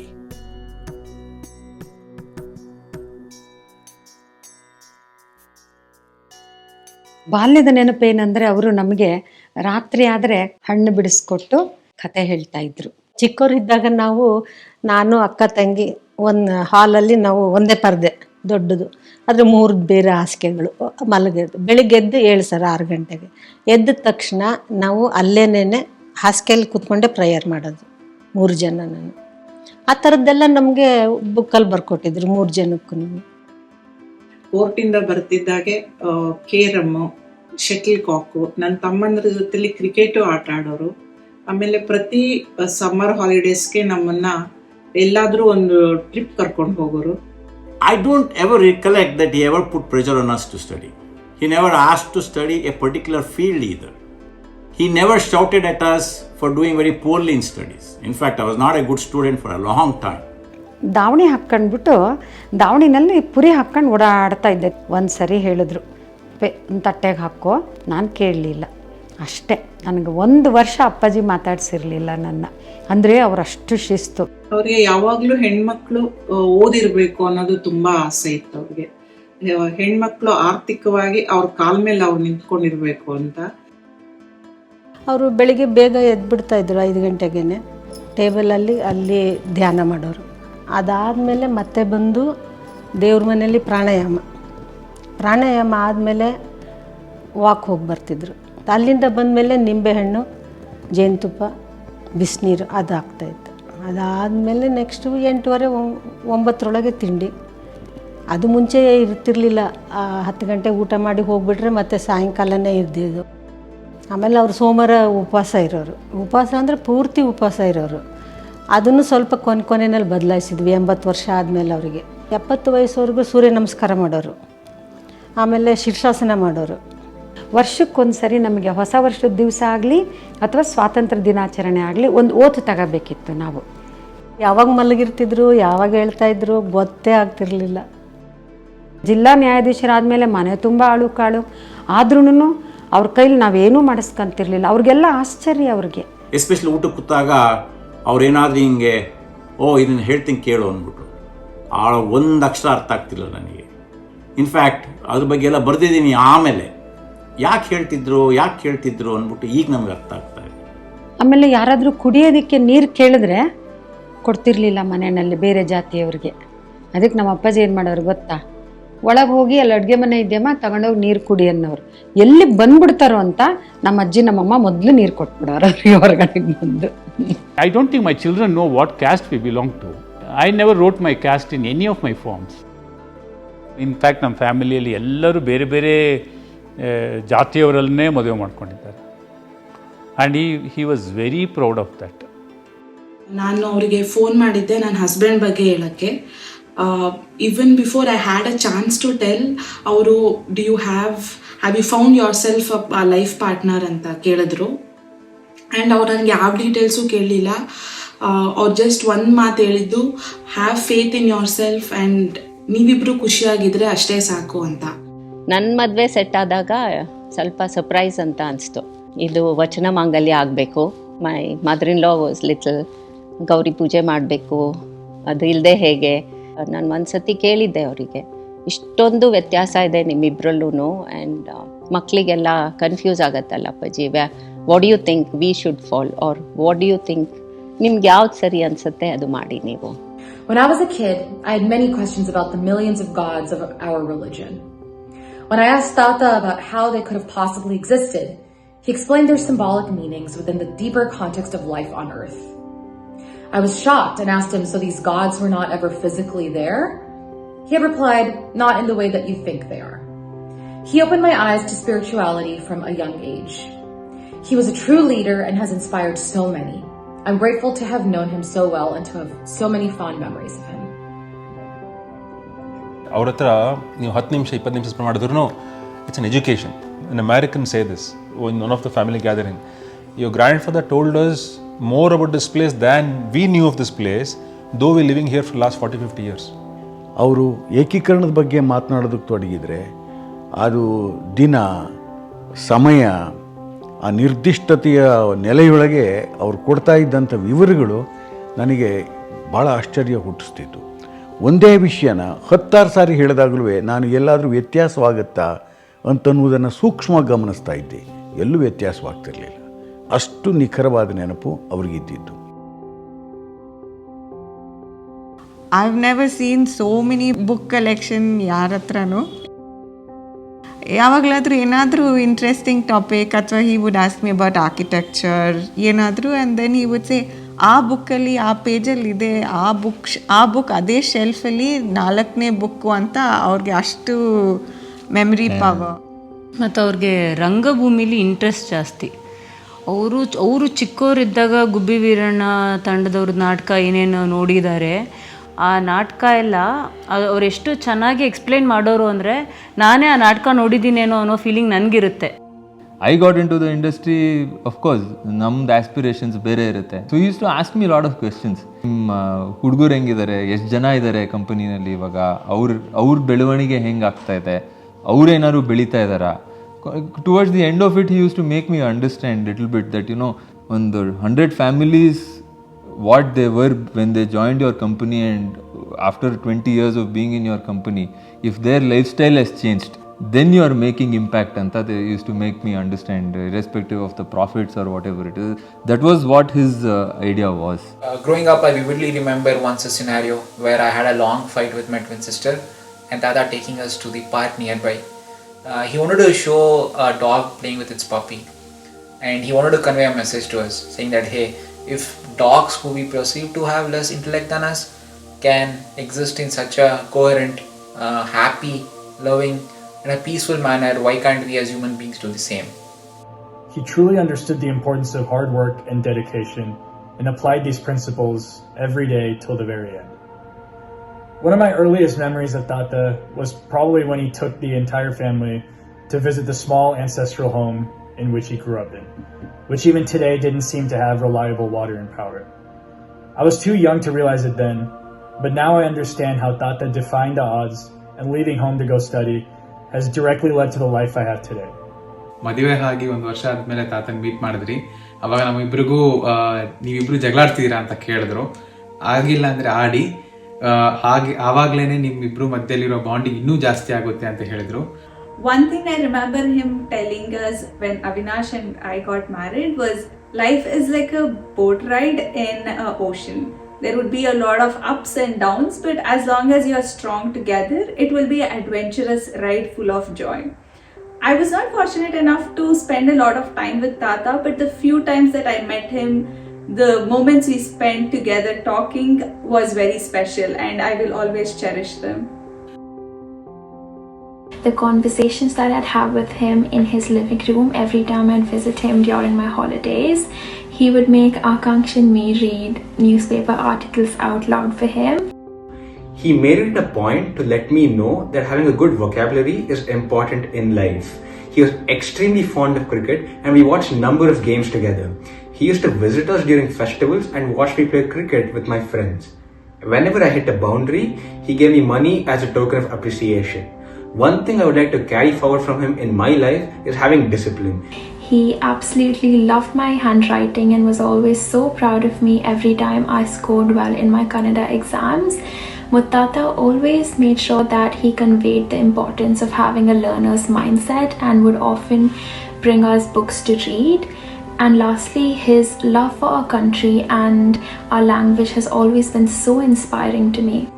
He appreciated knowledge for knowledge's sake, and I definitely feel that runs in my blood even now. After he passed away, many of his books were distributed. I went through to pick some out and was pleasantly surprised to see such difficult books in the realm of psychology. Whenever I find myself struggling to find motivation, I instinctively find myself reaching for these books. ನಾನು 2 years ಬರ್ಡೇಗೆ ಅವ್ರು ಒಂದು book ಕೊಟ್ಟಿದ್ರು ಅಷ್ಟು. ಅವ್ರು ದೊಡ್ಡವಳಾದ್ಮೇಲೆ ಕೊಡು ಅಂತ ಅಮ್ಮಂಗೆ ಕೊಟ್ಟಿದ್ರು. ನೀನು ಯಾಕೆ ದಿನ ಮುತ್ತಾತ ಕಾರಲ್ಲಿ ಸ್ಕೂಲ್ಗೆ ಹೋಗೋದು? He will give us blessings. How nice the equation was between Tata and Ajji. So Ajji ಏನಾದ್ರು ಸ್ಪೆಷಲ್ ಮಾಡಿದಾಗ he would actually acknowledge and thank. Really. So between husband and wife, it's nice to see that as well. ನಮ್ಮ ತಾಯಿ ನಮ್ಮ ತಂದೆಗೆ major strength. ಆಮೇಲೆ ಅವ್ರು ಓದಿದ್ದೇ 2ನೇ class ಅಮ್ಮ, ಆದರೆ ಅವರಿಗೆ ಇಂಗ್ಲೀಷ್ ಎಲ್ಲ ಗೊತ್ತಾಗೋದು. ಆಮೇಲೆ ಯಾರಿಗೆ ಲೆಟ್ರ್ ಬರೆದ್ರು ಇಂಥವ್ರದ್ದು ಅಂತ ಕೊಡೋರು ಅವರು. ಆಮೇಲೆ ತೆಲುಗುಗೆ ಬರ್ತಾಯಿತ್ತು, Hindi ಓದ್ತಾಯಿದ್ರು. To cater to somebody who is very disciplined, she has to be double disciplined. So that's how Ajji was. Ajji was almost embodiment of discipline. ಮತ್ತು ನಮ್ಮ ತಂದೆ ನಮ್ಮ ತಾಯಿನ ಯಾವತ್ತೂ ಹೆಸರಿಡದೆ ಕರೆದಿದ್ದು ನಾನು ಕೇಳಿಲ್ಲ. ಮತ್ತು ಯಾವಾಗಲೂ ಬಹುವಚನದಲ್ಲೇ ಮಾತಾಡಿಸ್ತಾ ಇದ್ದೆ, ಹೋಗಿ ಬನ್ನಿ ಅಂತಲೇ ಮಾತಾಡ್ತಾರೆ. If I have to put one word to my mother-in-law, she was an embodiment of love and affection. ಆಕೆ ಬಗ್ಗೆ ಹೇಳುವಾಗಲೇ ಅವರು ಪುಳಕಿತರಾಗ್ಬಿಡೋರು. ಮತ್ತು ಪ್ರತಿಯೊಂದನ್ನು ನಮ್ಮವರು ಇದನ್ನು ಮಾಡಿದ್ರು, ನಮ್ಮವರು ಹೀಗೆ ಹೇಳಿದರು, ಪ್ರತಿಯೊಂದು ವಿಷಯದಲ್ಲೂ ಕೂಡ ಅವ್ರನ್ನ ಇವರು ಕೈ ಹಿಡಿದು ನಡೆಸಿದ್ರು, ಇವ್ರನ್ನ ಅವ್ರ ಕೈ ಹಿಡಿದು ನಡೆಸಿದ್ರು ಕಾಣೆ. ಆ ಥರದ ಅನ್ಯೋನ್ಯ ದಾಂಪತ್ಯ ನಾನು ಕಂಡೇ ಇಲ್ಲ ಎಲ್ಲೂ. She was just silently there, you know. She was always there. There was no doubt that she was there. She was just this presence you take for granted. As soon as I used to walk into the house, she used to be like, "Tintya ma," and I used to always have food. And the first time I came back after she passed away, nobody asked me that question, and it hit me so hard. I was like, "Oh, we don't even think about such things." I don't believe in God, but I believe in presence. Both of them are very strong presence in my life like that. ತಾಯಂದಿರನ್ನು ಕುರಿತು ಹೇಳುವಂಥ ಒಂದು ಮಾತಿದೆ, 10 ಮಕ್ಕಳ ತಾಯಾಗಿ ತನ್ನ ಪತಿಯನ್ನು 11ನೇ ಮಗುವಿನಂತೆ ನೀನು ಬೆಳೆಸಬೇಕು ಅಂತ ಅನ್ನೋವಂಥ ಮಂತ್ರಗಳಿವೆ. ಅದನ್ನು ನೆನೆಸ್ಕೊಂಡು ಅವ್ರು ಹೇಳಿದ್ರು, ನಿಜವಾಗಲೂ ನಾನು ತಾಯಿಯಿಂದ ಬಾಲ್ಯದಲ್ಲಿ ಏನೇನು ಪಡೆದೆ ಅಂತ ಅನ್ನೋವಂಥ ಒಂದು ಲೆಕ್ಕ ಇತ್ತು. ಅದನ್ನು ವಿಶೇಷವಾದ ರೀತಿಯಲ್ಲಿ ನನ್ನ ಧರ್ಮಪತ್ನಿ ನನ್ನ ಮನಸ್ಸಿನಲ್ಲಿ ಅದನ್ನೆಲ್ಲ ಜಾಗೃತಗೊಳಿಸಿದ್ದಾರೆ. ಅವರನ್ನು ಬಿಟ್ಟು ಹೋಗುವಂಥದ್ದು ಅಂತಲ್ಲ, ನನ್ನ ಮನಸ್ಸು ಅವರ ನೆನಪಿನಲ್ಲೇ ಸದಾ ಗೊಂಗನಲ್ಲಿ ಇರ್ತದೆ ಅಂತ ಅನ್ನೋವಂಥ ಮಾತನ್ನು ಹೇಳಿದರು. ಝೀರೋ ಡಿಫೆಕ್ಟ್ ಅಂತ ಒಂದು ಇದನ್ನು ಲಾಂಚ್ ಮಾಡಿದ್ವಿ ಇನಿಷಿಯೇಟಿವ್ ಕಂಪನಿನಲ್ಲಿ. ಸೊ ಚೀಫ್ ಗೆಸ್ಟ್ ಅಂತ ತಾತನ್ನ ಕರೆದ್ವಿ. The way he spoke about it was really like, I mean, from where he gathers these things to connect it to everyday life, to what is a rejection in the company and how our employees should connect to it. Another one, I think he gathered it in about 5 minutes. I saw him in many different occasions giving comforting words to people who were in any problems or adversities. ತುಂಬ ಅವ್ರಿಗೆ mother ಬಗ್ಗೆ ಆಗಲಿ ಅರವಿಂದೋ ಬಗ್ಗೆ ಆಗಲಿ ಎಷ್ಟು ನಂಬಿಕೆ ಇತ್ತು ಅಂತಂದರೆ, ಮಾತಾ ಅರವಿಂದರು ಅವರ ಒಂದು ದೇಹದ ಒಂದು ಭಾಗ ಆಗಿಬಿಟ್ಟಿದ್ರು. ನಮಗೇನಾದರೂ ತೊಂದರೆ ಇದ್ದರೆ ನಾವು ದೇವರಲ್ಲಿ ಬಿಡ್ತೀವಲ್ಲ, ನಮ್ಮ ಮನೇಲಿ ಯಾರೂ ಅದು ಕೆಲಸ ಮಾಡ್ತಿರ್ಲಿಲ್ಲ. ತಾತಂಗೆ ಹೇಳೋರು, ಪ್ರೇ ಮಾಡಿ ನಮಗೋಸ್ಕರ, ಈ ವಿಷಯಕ್ಕೋಸ್ಕರ ಪ್ರೇ ಮಾಡಿ ಅಂತ. ಅವರು 94 ಇಯರ್ಸ್ ಇದ್ದಾಗ ಅರವಿಂದ ಆಶ್ರಮಲ್ಲಿ ಆಲ್ಮೋಸ್ಟ್ 50 ಇಯರ್ಸ್ ಆದಮೇಲೆ ಒಂದು ಸಿಗ್ನಿಫಿಕೆಂಟ್ ಈವೆಂಟ್ ಆಯಿತು. ಪಾಂಡಿಚೇರಿಗೆ ಹೋದಾಗ ಅವತ್ತು ಬೆಳಿಗ್ಗೆ ನಾವು ಕ್ಯೂಲಿ ನಿಂತ್ಕೊಳ್ಳೋಕೆ ಬಂದ್ವಿ. ನಾವು ತಾತ ಒಬ್ಬರೇ ವಯಸ್ಸನ್ನು ಕಾಣಿ, ಎಲ್ಲರಲ್ಲಿ ಇವರೊಬ್ಬರು ಮುದುಕರ ಥರ ಕಾಣ್ತಿದ್ದಾರಲ್ಲ. ಬಂದು ಕೇಳಿದ್ರು, ನೀವು ಏನಕ್ಕೆ ಬಂದಿದ್ದೀರಾ ಅಂತ. ಇಲ್ಲಪ್ಪ, ದಿಸ್ ಇಸ್ ಮೈ ತಾತನ ಪ್ರಕಾರ ಅದು 50-60ನೇ ವರ್ಷ ರೆಗ್ಯುಲರ್ ಬೇಸ್ ಬರ್ತಿರೋದು ಅವರಲ್ಲಿ. ಅದು ಕೇಳಿದ ತಕ್ಷಣ ಎಲ್ಲರೂ ಅವ್ರಿಗೆ ನಮಸ್ಕಾರ ಮಾಡೋಕೆ ಶುರು ಮಾಡಿ ತಾತಂಗೆ. ಚಿಕ್ಕವಳಿದ್ದಾಗ ಒಂಥರ ಗರ್ವದಿಂದ ಹೇಳ್ತಾ ಇದ್ದೆ, ಓ ನಾನು ಕೋ ಚನ್ನಬಸಪ್ಪ ಮೊಮ್ಮಗಳು ಗೊತ್ತಾ ಅಂತ. Growing up now I realize the weight that it truly has and what it truly means, and back then I completely didn't deserve the title to be saying it like that. Even now I don't deserve it to a large extent, but I'm trying to get there.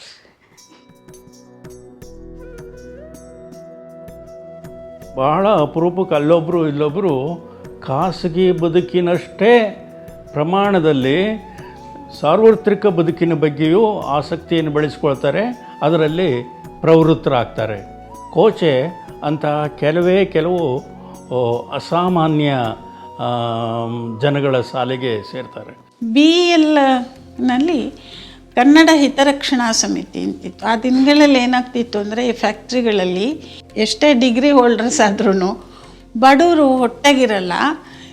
ಬೇರೆ ಭಾಷಿಕರು, ಅನ್ಯ ಭಾಷಿಕರು ಈ ಹುಡುಗರಿಗೆ ತಿನ್ನೋಕ್ಕೋ ಕುಡಿಯೋಕ್ಕೋ ಒಂದು ಸ್ವಲ್ಪ ಕೊಟ್ಬಿಟ್ಟು ಅವರ ಪರೀಕ್ಷೆನ ಈ ಹುಡುಗರು ಬರೆಯೋ ಹಂಗೆ ಮಾಡಿಬಿಡೋರು. ಕೋಚೆ ಮಾಡಿದ ಕೆಲಸ ಇಂಥ ಅನ್ಯಾಯಗಳನ್ನು ಹಿಡಿದು ಹಾಕಿತ್ತು. ಹೆಚ್ಚು ಕನ್ನಡಿಗರು ಇಂಥ ಫ್ಯಾಕ್ಟ್ರಿಗಳಲ್ಲಿ ಕೆಲಸದಲ್ಲಿದ್ದಾರೆ ಅಂದರೆ ಅದರಿಂದ ಕೋಚೆ ಮತ್ತು ಚಿದಾನಂದ ಮೂರ್ತಿ ಅಂತವರ ಪರಿಶ್ರಮ ತುಂಬ ಇದೆ. ಸರ್ಕಾರಿ ಶಾಲೆಗಳು ಮುಚ್ಚುತ್ತಿರುವುದನ್ನು ಕಂಡಂತೆ ಅವರು ಬಹಳಷ್ಟು ನೊಂದ್ಕೊಂಡಿದ್ರು, ಮಾತನಾಡಿದರು. ನಾವು ಸರ್ಕಾರಿ ಶಾಲೆಗಳ ಸಬಲೀಕರಣ ವರದಿಯನ್ನು ಕೊಡುವಾಗ ನಾನು ಅವರಿಗೆ ಎಷ್ಟು ಸಂತೋಷ ಆಯಿತು ಅಂದರೆ ಅಷ್ಟು ಸಂತೋಷ ಆಗಿತ್ತು. After retirement as a judge, I became the Karnataka Lokayukta for a while, and there my entire approach to the social activities changed. And in that process also I met Mr. Channabasappa, who at that point of time very keen to see that a social change is brought about in the society. This particular social thinking is what made me join him and go to different places and participate in the proceedings and all, with the sole object of seeing that the society changes its attitude. ನನ್ನ ತಂಗಿ friend ಒಬ್ಳು ಮೋಟಮ್ಮ ಅಂತ, ಅವಳು minister ಆಗಿದ್ರು ನೋಡಿ. ಆಮೇಲೆ ಅವಳಿಗೆ ಎಲ್ಲ ಓದು ಮುಗಿದ ಮೇಲೆ ಕೆಲಸದ್ದು ಸ್ವಲ್ಪ ತೊಂದರೆ ಆದಾಗ ಅಪ್ಪಾಜಿನೇ ಅವಳಿಗೆ ಕೆಲಸ ಕೊಡಿಸಿದ್ದು ಅವಳಿಗೆ. ಅವರ ಬದುಕಿನಲ್ಲಿ ಬಂದ ಎಲ್ಲ ಕಷ್ಟಗಳಿಗೆ ಇವರು ಆಸರೆಯಾಗಿ ನಿಂತು ಈ ರಾಜಕೀಯ ಕ್ಷೇತ್ರಕ್ಕೆ ಕರ್ಕೊಂಡು ಬಂದು ಇಲ್ಲಿ ಹೇಗೆ ನಡ್ಕೊಳ್ಬೇಕು ಅನ್ನೋದನ್ನು ಹೇಳಿಕೊಟ್ಟು ಆಕೆಯನ್ನು ಮುಂದೆ ತಂದದ್ದು ಕೂಡ ಕೋಚೆ ಬಸಪ್ಪ. ವಿವರ ಕೊಡು ಅಂದರು. ನಾನು ಏನೂ ಮಾಡಿಲ್ಲ, ಅದು ಯಾರಿಗೋ ಹೇಳಿದೆ. ದೂರದರ್ಶನದಲ್ಲಿದ್ದಾಗ ಯಾರೋ ಒಂದಷ್ಟು 8-10 ಪುಟ ಬರೆದ್ಬಿಟ್ಟು ಕಳಿಸ್ಬಿಟ್ಟಿದ್ದಾರೆ. ಅವರು ಪಾಪ ಅಷ್ಟನ್ನು ಓದಿದ್ದಾರೆ ರೀ. ಓದ್ಬಿಟ್ಟು ತಾನೇ ಕೂತು ಒಂದು ಪುಟದಕ್ಕೆ ಇಳಿಸ್ಬಿಟ್ಟು ಯಾರು ಕೇಳಿದರೆ ಇದನ್ನು ಕೊಡು ಅಂತ ಕಳಿಸಿದ್ರು ರೀ. ನನಗೆಷ್ಟು ನಾಚಿಕೆ ಆಯಿತು. ಒಂಥರ ಪಾಪ ಇಂಥವ್ರ ಕೈಲಿ ನಾನು ಅವ್ರಿಗೆ ಎಷ್ಟು ಸಮಯ ಇರಲ್ಲ. ಅವ್ರ ಸಮಯ, ಅವ್ರ ವಯಸ್ಸು ಅದನ್ನು ಮೀರಿ ನನ್ನ ವಿವರವನ್ನು ಅವ್ರು ಬರ್ಕೊಟ್ರು ಅಂದರೆ ಅವರು ಎಂಥ ಮಗುವಿನ ಮನಸ್ಸಿರ್ಬೋದು ಹೇಳಿ. ಅಂದರೆ ಹೆಣ್ಣು ಮಕ್ಕಳ ವಿಷಯದಲ್ಲಿ ಇನ್ನಂಥ ಗಂಡಸನ್ನು ನಾನು ನೋಡೋಕ್ಕಾಗಲ್ಲ. ಹಾಗೆ ಎತ್ತೋದು ಅಂದರೆ ಮೇಲೆ ಹಿಡಿದು ನಿಲ್ಲಿಸಿ ಅವ್ರಿಗೊಂದು ಬದುಕು ಕಟ್ಟಿಕೊಡುವವರೆಗೆ ಅವರು ಸುಮ್ಮನಿದ್ದವರಲ್ಲ. ಯಾವುದಾದ್ರೂ ಒಂದು ಹೇಳಿಕೆ ಅಥವಾ ನಡತೆ ಸರ್ಕಾರದಿಂದ ಬಂದರೆ ಮರುಕ್ಷಣವೇ ಫೋನ್ ಮಾಡ್ತಾಯಿದ್ರು. ಏನಂತಂದರೆ ಏನು ಮಾಡ್ತಾಯಿದ್ದೀರಿ ನೀವು ಅಂತ. ಸೊ ಕೊನೆಗೆ ನಾವು ಮಾಡಿದಾಗ ಅವರೇ ಒಂದು ಹೇಳಿಕೆ ಬರೆದು ನಮ್ಮ ಆಫೀಸಿಗೆ ಕಳಿಸೋರು. ಟೈಪ್ ಮಾಡಿ ನನ್ನ ಹೆಸರಿನ ಜೊತೆ ನಿಮ್ಮೆಲ್ಲರ ಹೆಸರು ಸೇರಿಸಿ ಪತ್ರಿಕೆ ಕಳಿಸಿ ಅಂತ. ನಿಜವಾಗಿ ಅವರೊಬ್ಬ ಹುಟ್ಟು ಹೋರಾಟಗಾರ ಅಂತ ಹೇಳಬೇಕು. ಯಾಕಂದರೆ ಕೊನೆ ಉಸಿರು ಇರುವವರೆಗೂ ಅವರ ನಿಷ್ಠೆಯನ್ನು ಅವರು ಬದಲಿಸಲಿಕ್ಕೆ ಸಿದ್ಧರಿರಲಿಲ್ಲ. I still remember once he told me, we didn't fear the bullets of Britishers. We won't fear stones thrown at us. This is in response to some of the threats he got when he was criticizing violence in our own community. Unfortunately, those persons who sacrificed their lives for the upliftment of this fallen country, they themselves became corrupt. Kengal ಹನುಮಂತಯ್ಯನವರಿಂದ ಹಿಡಿದು ಸಿದ್ದರಾಮಯ್ಯನವರಿಗಿದ್ದಂಥ ಎಲ್ಲ ಮುಖ್ಯಮಂತ್ರಿಗಳು ಭಾರಿ close. ಏನಾದರೂ ಬೇಡಿಕೆಗಳಿದ್ದರೆ ಅದು ಸಾರ್ವಜನಿಕರಿಗೆ, ಕನ್ನಡಕ್ಕೆ ಸಂಬಂಧಪಟ್ಟದ್ದು, ಕರ್ನಾಟಕಕ್ಕೆ ಸಂಬಂಧಪಟ್ಟದ್ದು, ಇಂಥ ವಿಷಯವನ್ನು ಹೋಗಿ ಪ್ರಸ್ತಾಪ ಮಾಡ್ತಿದ್ರೆ ವಿನ ಸ್ವಂತಕ್ಕಾಗಿ ಏನೇನು ಕೇಳಲಿಲ್ಲ. ತಮಗೂ ಕೇಳಲಿಲ್ಲ, ತಮ್ಮ ಮಕ್ಕಳಿಗೂ ಬೇಕಂತ ಏನೇನು ಕೇಳಿಲ್ಲ. ಇಷ್ಟೊಂದು ಪ್ರಾಮಾಣಿಕ ವ್ಯಕ್ತಿ. ಇಂಥ ವ್ಯಕ್ತಿಗಳು ಸಿಗೋದು ಭಾಳ ವಿರಳ. 2015ರಲ್ಲಿ ವಿಜಯಪುರದಲ್ಲಿ ನಡೆದ ಕನ್ನಡ ಸಾಹಿತ್ಯ ಸಮ್ಮೇಳನಕ್ಕೆ ಇವರು ಅಧ್ಯಕ್ಷರಾದದ್ದು ಕನ್ನಡ ಜನತೆ ಇವರೆಡೆಗೆ ಇಟ್ಟುಕೊಂಡಿದ್ದ ಪ್ರೀತಿ ಮತ್ತು ಭರವಸೆಗಳಿಗೆ ದ್ಯೋತಕ.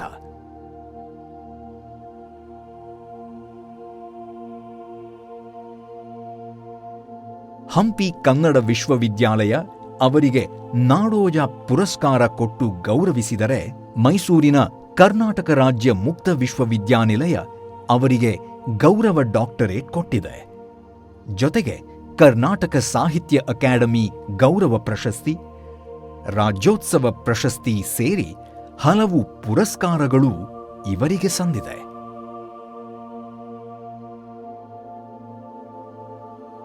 ಅವರು ರೆಕಗ್ನಿಷನ್ ಬಗ್ಗೆ ತಲೆ ಕೆಡಿಸ್ಕೊಂಡವ್ರೇನೂ ಅಲ್ಲ. ಅಷ್ಟು ಸಣ್ಣ ವ್ಯಕ್ತಿತ್ವ ಏನೂ ಅಲ್ಲ. ರೆಕಗ್ನೈಸ್ ಮಾಡದೇ ಇರೋರಿಗೆ ನಷ್ಟ ಹೊರತು ಅವರಿಗೇನು ಅದರಿಂದ ನಷ್ಟ ಇಲ್ಲ. ನಾನಾಗಿದ್ದರೆ 2013ರಲ್ಲಿ ರಾಜ್ಯೋತ್ಸವ ಅವಾರ್ಡ್ ಕೊಟ್ಟರೆ ನಾನು ತಗೊಳ್ತಿರ್ಲಿಲ್ಲ. 90+ ಅವಾಗ ಅವರು, ಹೌದಾ? ಆದರೆ ಅವ್ರು ಸರಳವಾಗಿ ಬಂದರು. ನಾನು ಕಮಿಟಿಲಿದ್ದೆ, ಆಯ್ಕೆ ಸಮಿತಿಲಿ. ನಾಚಿಕೆ ಆಗುತ್ತೆ, ಇದುವರೆಗೂ ನಿಮಗೆ ಬಂದಿಲ್ಲ ಅಂತಂದರೆ. ಈ ಲೇಖಕರು ಸೆಲ್ಫ್ ಪ್ರಮೋಷನ್ ಭಾಳ ಇರುತ್ತೆ. ಚನ್ನಬಸಪ್ಪನವ್ರಂಥವ್ರಿಗೆ ಸೆಲ್ಫ್ ಪ್ರಮೋಷನ್ ಬಗ್ಗೆ ಆಸಕ್ತಿನೇ ಇರಲಿಲ್ಲ. ಅವರು ಬರಿತಾ ಇದ್ದರು, ಬರೆದ ಮೇಲೆ ಅದನ್ನು ಮರೆತು ಬಿಡ್ತಾಯಿದ್ರು, ಇನ್ನೊಂದು ಕೃತಿಯನ್ನು ಬರೆದು.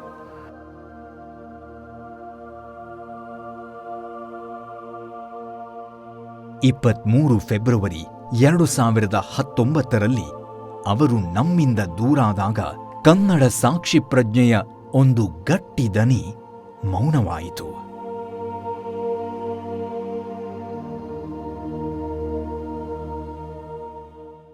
ಜಗತ್ಪ್ರಸಿದ್ಧ ಚಿಂತಕ ಕನ್ಫ್ಯೂಷಿಯಸ್ ಒಂದು ಮಾತು ಹೇಳಿದ್ದಾನೆ, ಸಂದರ್ಭ ಬಾರದೆ ಮಾತನಾಡಬಾರ್ದು, ಬಂದಾಗ ಸುಮ್ಮನಿರಬಾರ್ದು, ಒಂದು ವೇಳೆ ಮಾತನಾಡಿದರೂ ಕೂಡ ಎಚ್ಚರ ತಪ್ಪಿ ಮಾತಾಡಬಾರ್ದು ಅಂತ.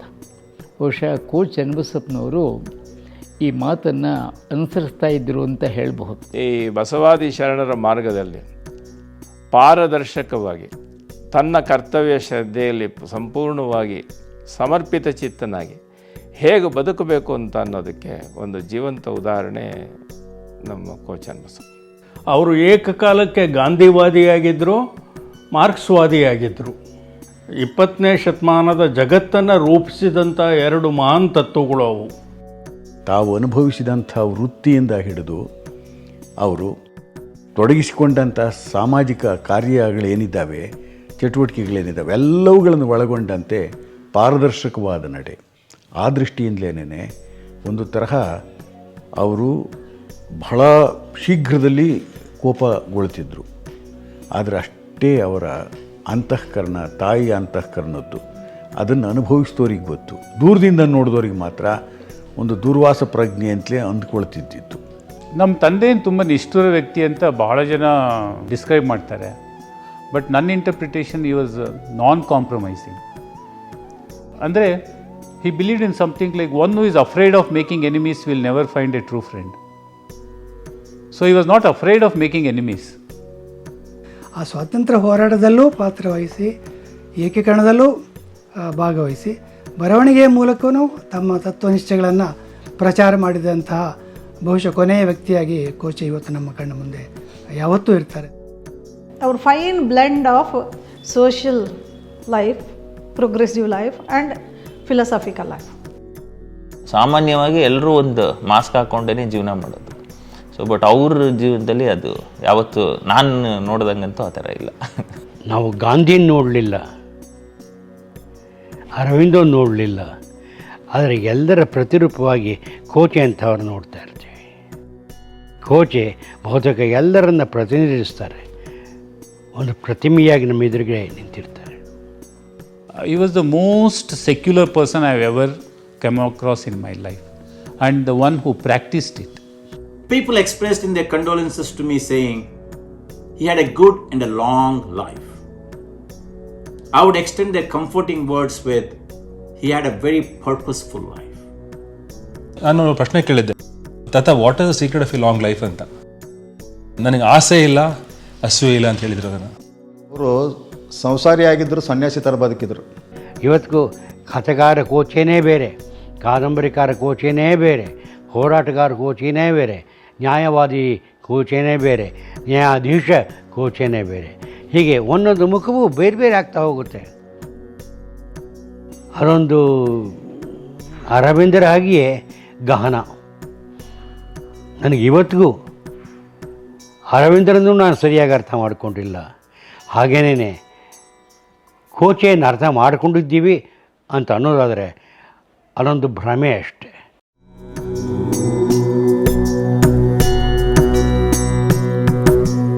ಆದಿನು ಅಂತ್ಯಾನು ಒಂದೇ ಕಡೆ ಕಾಯುವುದೇ ನಮ್ಮ ನೇರ ನಡೆ. ಸ್ಪಂದನ ಈ ಸ್ಪಂದನ ಮೂಡಲು ಭಾವದಲ್ಲಿ, ನೋವು ಕೂಡ ಪ್ರೇರಣಾ ಮುಳ್ಳಿನ ಹಾದಿಯಲಿ. ಅಭಿಮಾನ ಸಂಧಾನ ಈ ಜೀವನ, ಮುಖವಾಡ ಇಲ್ಲದ ಬದುಕು, ನಿಜವಾದ